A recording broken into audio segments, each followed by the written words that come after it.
Before we get into the thrills and chills of today's episode, I'd like to give a shout out to Gigabash, the new catastrophic kaiju fighting game that just smashed its way onto consoles, PC, and lets you take on all comers in frantic 4-player brawl fests. Choose from a roster of mutants, heroes, and aliens, neither the story, local versus, and online modes to build up your gigameter to transform into a mammoth S-class size terror to truly let loose some destruction.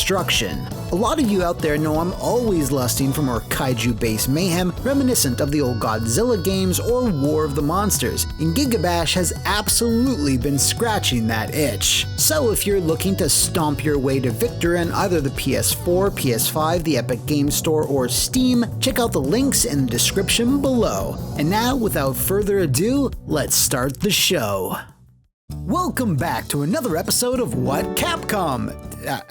Cap happened. Yeah, this is another Capcom episode. Last time around, we chronicled the risky decisions that resulted in one of Capsule Computer's biggest smash hit sequels of all time. So, logically, this week we're doing the same thing, but with the exact opposite. To do this, we'll be rewinding back to the period that some fans call the Dark Age of Capcom, which lasted approximately from 2010 to 2016, depending on who you ask. Near the end of Keiji Inafune's 23-year run at Capcom, he made a push to have the Japanese branch collaborate more with Western studios, something I've mentioned in like a dozen other videos on this channel. For the most part, this Western push resulted in a bunch of high-profile financial duds for the publisher, which in turn sealed the fate of a number of once prolific franchises. Well, Inafune left Capcom in 2010 after only 3 of these Western-led projects shipped. They continued this initiative for a couple more years without him, which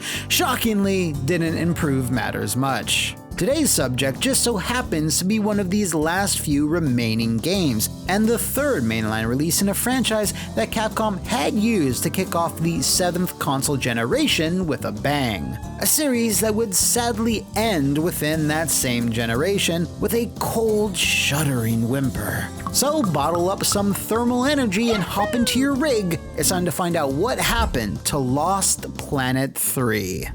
Ice in me veins. As I already hinted at, Lost Planet Extreme Condition was an early hit when it debuted on the Xbox 360 in early 2007. Capcom Japan attempted something very different with its 2010 sequel though, which greatly scaled back the story in favor of putting a frantic multiplayer co-op campaign front and center. While real OGs know Lost Planet 2 is a godlike masterpiece of a game, hang on. Oh, okay. No, Liam wrote that bit. Okay, while the game certainly had its fans, LP2 was evidently expected to perform substantially better than the first game had. And despite selling a comparable number of units in the opening months, Capcom reported that the game had ultimately underperformed. From here, the franchise splits into 2 directions: the Too Beautiful for This World Japan-only wacky anime spin-off / financial megabomb EX Troopers, and the So Western it features only a country music soundtrack when in your rig / financial megabomb Lost Planet 3.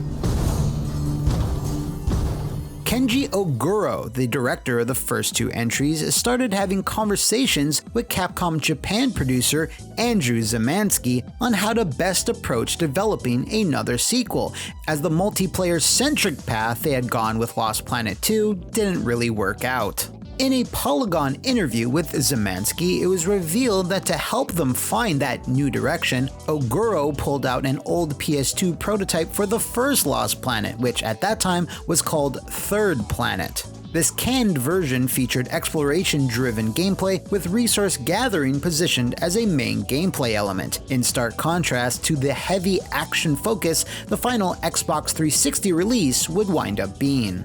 Damn you sons of bitches! This would be the jumping off point Capcom decided to use for Lost Planet 3, with Zemansky saying the thought process was, let's try to do some of those things we weren't able to do before. Now that we're near the end of the console lifecycle, let's make a more narrative-driven, exploration-based game about these colonists and their struggle.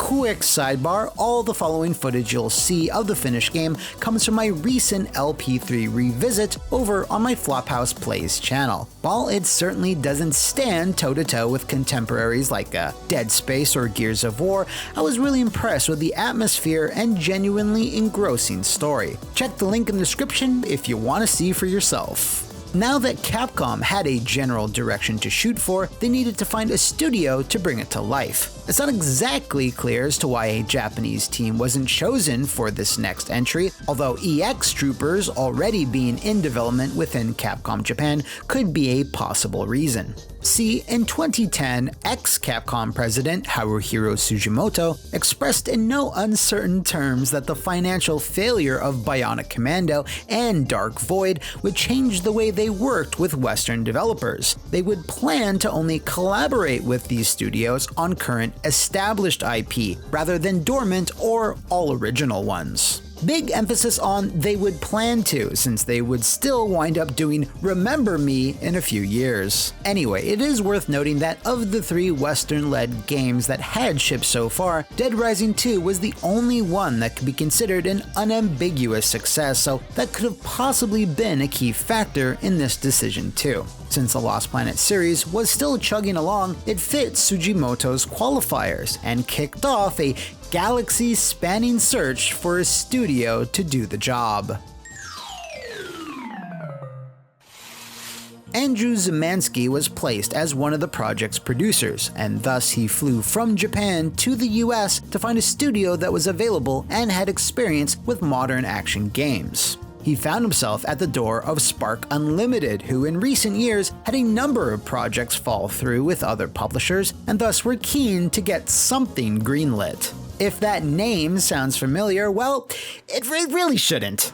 They were behind games like Turning Point and the legendary fantasy first-person shooter, Legendary. Fortunately, Spark just so happened to have a polished vertical slice of a completely different game from a previous pitch that they showed to Zimanski as an example of what they could achieve. While I couldn't dig up details as to the exact contents of this vertical slice, it seems it was impressive enough to cause Zimanski to utter a wow when he first saw it.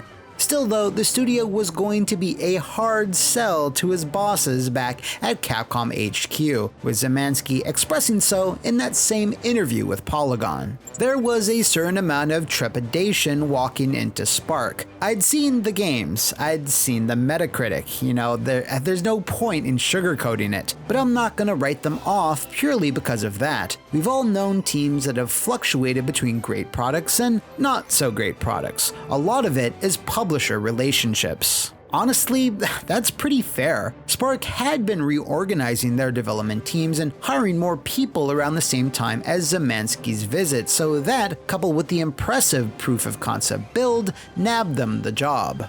There were other reasons though. A number of better-known studios throughout California that Zimanski had already visited were either too expensive or he felt would not be able to work within Capcom's guidelines, so in that way, Spark ticked all the boxes. Since Zimanski was also fluent in Japanese, he had previously spent around 5 years working at Tecmo, he would act as a go-between Capcom Japan and Spark Unlimited in addition to his producing role. This was to help avoid miscommunications and culture clashes between both sides, a safeguard that was sorely needed in previous international team-ups, so hope was high that Lost Planet 3 would dodge those same issues. Yeah, there's nothing awkward about this at all. Capcom wanted things to go as smoothly as they could, so they sent over experienced artists and designers to help ensure that the game would find its creative footing. Zimanski recalls that although there were certainly some creative disagreements in these areas, like Capcom and Spark going back and forth on the design of the rig mechs, he was thankful that his presence helped both sides see eye to eye. It was never people getting upset, but definitely times where those gaps had to be bridged. People had to understand they were coming from fundamentally different points of view in order to see what the other person was bringing to the table. That was one of the most exciting times for me personally. I could jump in there and be that glue. That wasn't the only gap that needed to be crossed. Once the game had started to come together, the team wanted to come to grips with implementing the series staple grappling hook, but it wasn't something they wanted LP3's more grounded gameplay to revolve around in the same way it had for the more fast-paced predecessors. Capcom felt that the player should be able to use the hook at any and all times, with it behaving much like it did before, while Spark felt it should be more situational, used only in specific circumstances that the story would dictate. Oguro suggested removing it altogether, feeling that if the player couldn't use it at their beck and call, then there was no need for it. Spark maintained that they could make it work, and fortunately, Oguro gave them the opportunity to prove it. If they could demonstrate the grappling hook being used effectively and adding to the exploration aspect of the game, then it could stay. Zemanski recalls Oguro expressing, "If you can convince me, you can convince the end user." While it didn't have nearly the same amount of utility as it used to, it did allow LP3 protagonist Jim Payton to cross vast vertical distances and help break up the gameplay. All of this back and forth obviously took time though, and while they were able to win certain fights and keep certain features, just as many didn't make it into the final game.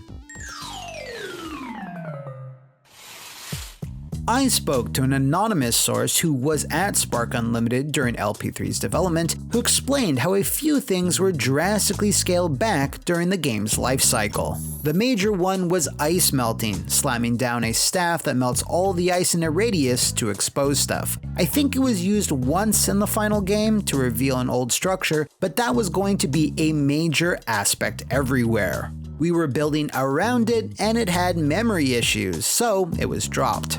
And this is totally normal in development, but we had a lot of other areas that were scrapped because of time. Lack of proper development time was a constant issue on the project, as it usually tends to be. The game was formally announced by Capcom on April 10, 2012, with a vague early 2013 release date. By the time February 2013 rolled around, Capcom had still remained mum on the subject. Worry from fans was finally alleviated that March when the game received a firmer June 25th launch, which, while not a massive delay, didn't mean things weren't hectic over at Spark. What, no hug?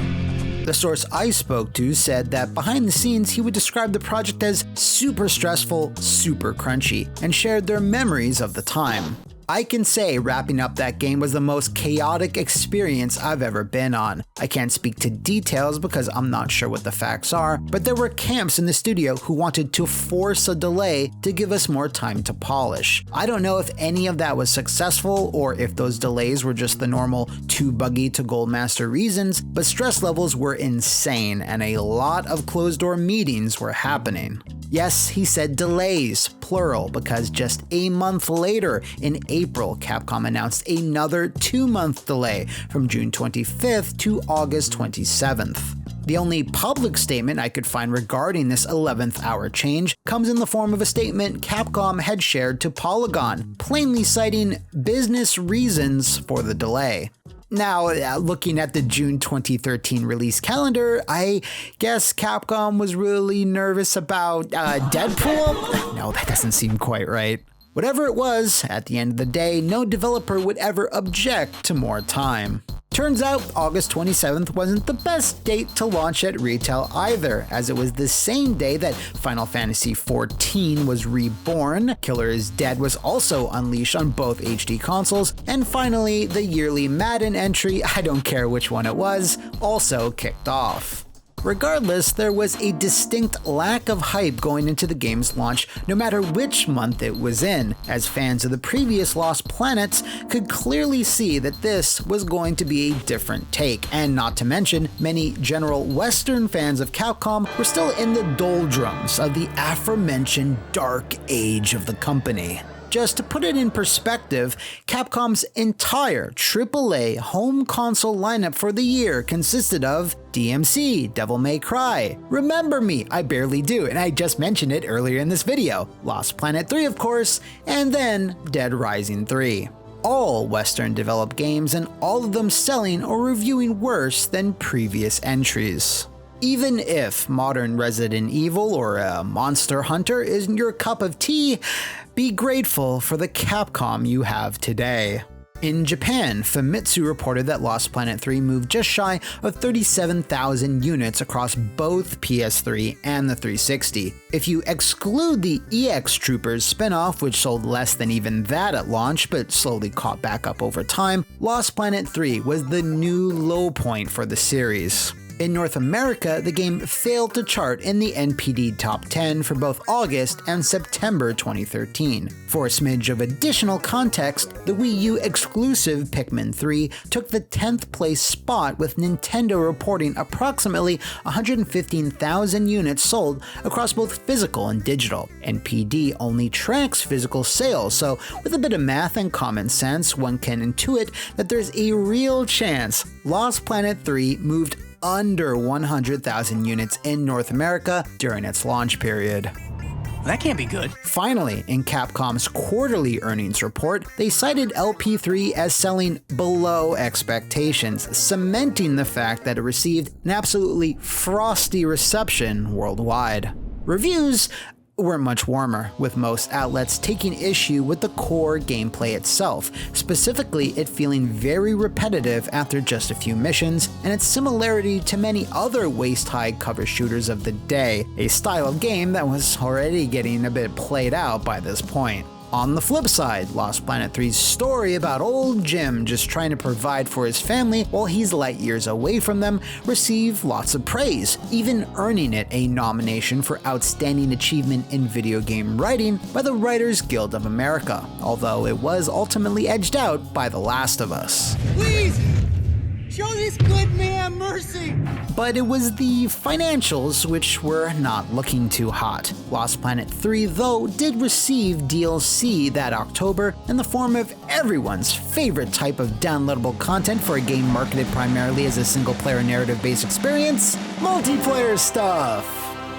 Oh, brother, this guy stinks! Maps, modes, characters, weapons, everything you could possibly want. My source did reveal that for a while, a team at Spark was designing single-player story DLC, but evidently the main game simply not selling enough to justify its development costs meant it was cancelled. And that's basically the end of Lost Planet 3 and the franchise as we know it. A two-part Lost Planet comic book did release at the end of 2013, and various Lost Planet characters appeared in the terrible Street Fighter Cross All Capcom Gotcha game. But since then, the series has been put on ice. What happened to Andrew Zumansky, you ask? Well, in the interview with Polygon, he did say that his ass is on the line for the whole shebang, and he wasn't too far off there. He produced one more game for the company, the successful and well-regarded 2014 Strider reboot, but left Capcom shortly thereafter. Nowadays, he runs a successful video game consulting firm in Japan. As for Spark Unlimited, well, they put out Yaiba Ninja Gaiden Z in 2014 with the help of Inafune's Concept, but were shuttered completely in 2015. Unfortunately, not the best way to go out. Don't feel too badly for them though. A number of Spark Unlimited staff migrated over to Sony Santa Monica, including the 3 staff members who wrote Lost Planet 3's story, as well as its director Matt Sophos. They are all now hard at work on God of War Ragnarok, so yeah, I think they'll be fine. While the harsh tundra of EDN3 was not nearly as inhospitable as the development life cycles of Final Fight Streetwise, Dark Void, or Bionic Commando, it's still a reminder that solid technology and the best of intentions can't always weather the most extreme conditions. If you know of any other fumbling, frozen foibles in the video game or movie industries, let me know in the comments below or over on my Twitter. See you next time, and thanks for watching! I promise you won't be sorry. Let go of my hand. Okay.